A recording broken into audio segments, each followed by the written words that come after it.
I apologize for going twice in succession and for rushing off in a few minutes. I have to be in London, Ontario this evening, and I can blame this on Seymour as well.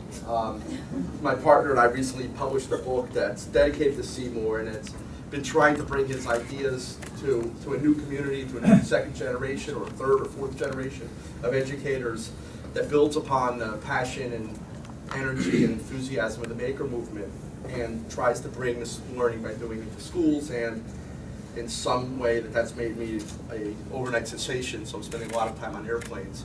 I wanted to talk just really quickly. This panel is about the future.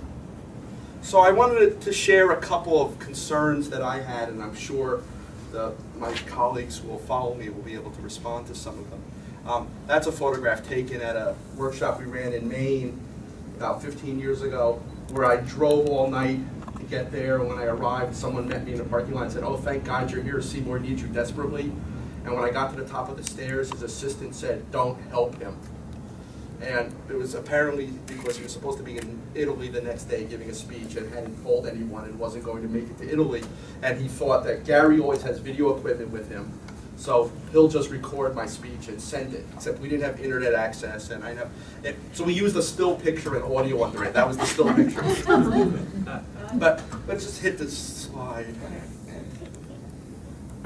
I want to just share 3 concerns about the future, and hopefully my colleagues can make us more optimistic about them. The first is, for any number of reasons, technical, financial, intellectual, I'm concerned that logo, something that we really love in all its variants, and we have many variants of it represented here tonight, may disappear from the landscape, may not be part of the intellectual diet of children, to use a term that Seymour coined. And that, as a result, the math land that he dreamed of and dedicated his life to will continue to elude us.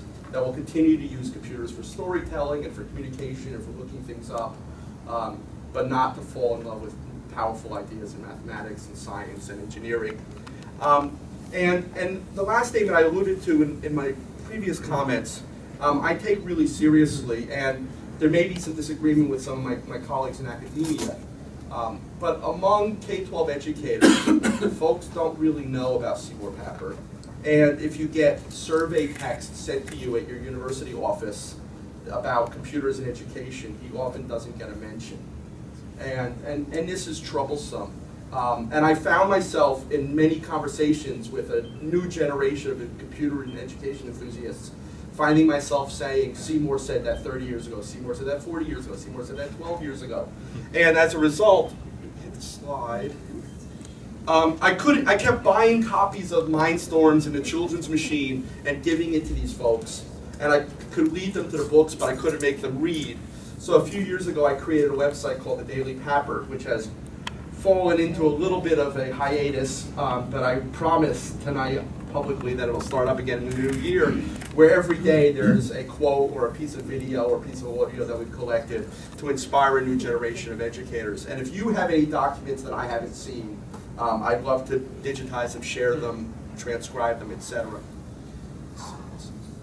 So that's all I want to contribute, and I want to thank all of you for being here and honoring our friend, and for this great honor of being able to be part of this tribute. Thanks.